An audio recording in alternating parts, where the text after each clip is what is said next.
السلام علیکم ورحمۃ اللہ وبرکاتہ۔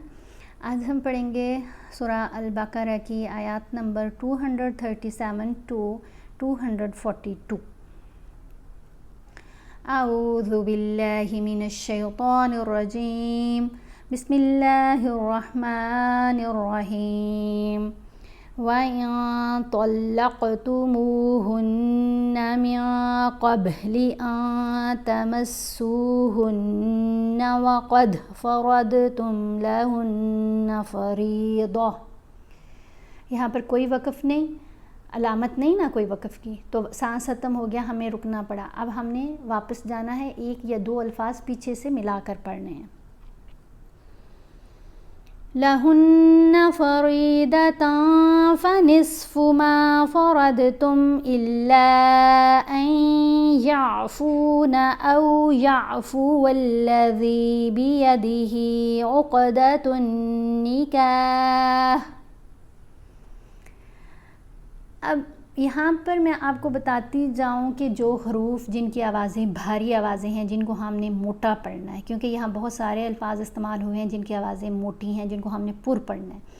ان میں سب سے پہلے خا، جس کے اوپر نقطہ ہوتا ہے، ٹھیک ہے، اس کی آواز موٹی ہے۔ پھر را، صاد، ضاد، طا، ظا، غین اور قاف، ٹھیک ہے۔ آپ یہاں دیکھ رہے ہیں طا کو ہم نے موٹا پڑھا، قاف کو موٹا پڑھا۔ طلقتم، قاف ساکن ہے تو ہم نے اس کے اوپر کلکلا بھی کرنا ہے، با کے اوپر بھی کلکلا ہوگا، کیونکہ کلکلا والے جو حروف ہیں وہ 5 ہیں، قاف، طا، با، جیم، دال۔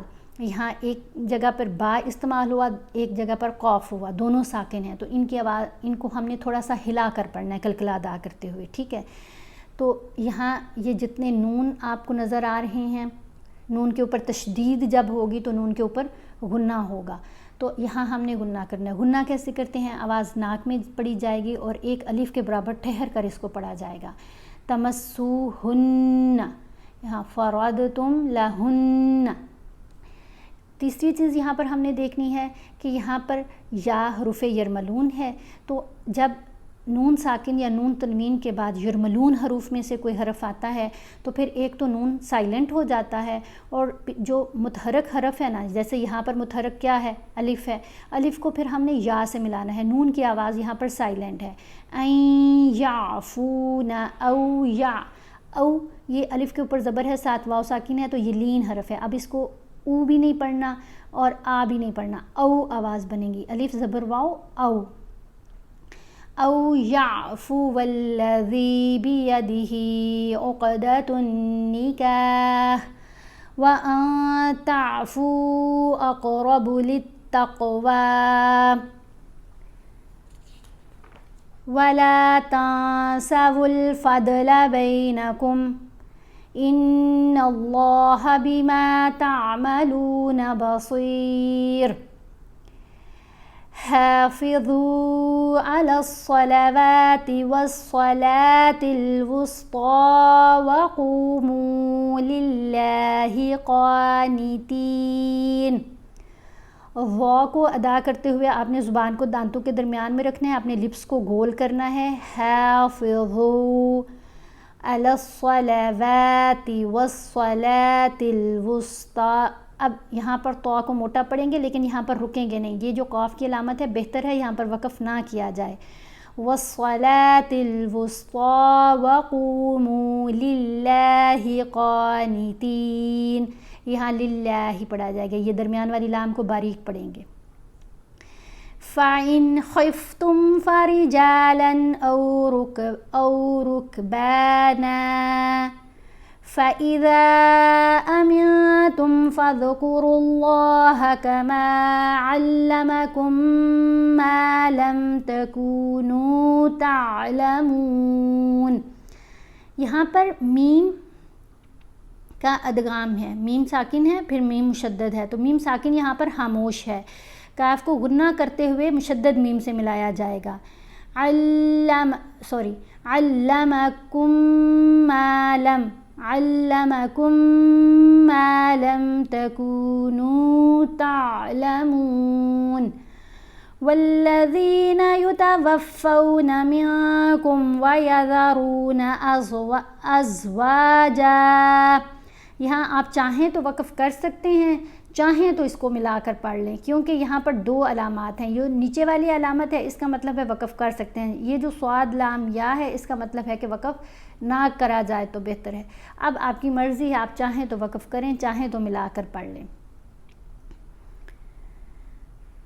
والذین یتوفون منکم ویذرون ازواجا وصیة لازواجہم متاعا الی الحول غیر اخراج.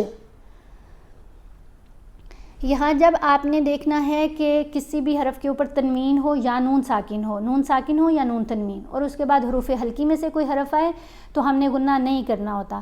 یہاں متاعن پڑھیں گے تو غلط ہو جائے گا، کیونکہ حمزہ آ رہا ہے نا، حمزہ حروف حلقی میں شامل ہے، اس لیے ہم نے اس کو جلدی سے پڑھنا ہے. متاعن الی الحول، متاعن نہیں کرنا. لِأَزْوَاجِهِمْ مَتَاعًا إِلَى الْحَوْلِ غَيْرَ إِخْرَاجٍ. وقف کر رہے ہیں اس لیے جیم کے اوپر کلکلا ہوگا. فَإِنْ خَرَجْنَ فَلَا جُنَاحَ عَلَيْكُمْ فِي مَا فَعَلْنَ فِي أَنفُسِهِنَّ مِن مَّعْرُوفٍ. یہاں ہم نے احفا کیا، انفسہن. جب بھی نون ساکن یا نون تنوین کے بعد حروف احفا میں سے کوئی حرف آئے تو نون کی آواز کو ہم نے ناک میں چھپا کر پڑھنا ہے. حروف احفا 15 ہیں، جن میں تا، ثا، جیم، دال، ذال، ظ، سین، شین، صاد، ضاد، طا، ظا، فا، قاف، کاف، یہ حروف شامل ہیں. واللہ عزیز حکیم. وللمطلقات متاع بالمعروف. یہ تو اب آپ کو پتہ ہی ہے کہ جب بھی نون ساکن یا نون تنوین کے بعد حرف با آئے گا تو ہم نے نون کی آواز کو میم کی آواز سے بدل کر پڑھنا ہے، یہ اقلاب ہوتا ہے. ٹھیک ہے، متاع پڑھتے ہیں تو جو نون کی آواز ہے نا اس کو ہم میم سے بدلیں گے. یہ چھوٹا سا اوپر میم ہے، یہ پڑھا جائے گا. متاع بالمعروف حقا علی المتقین. كذلك يبين الله لكم آياته لعلكم تعقلون. صدق الله العظيم.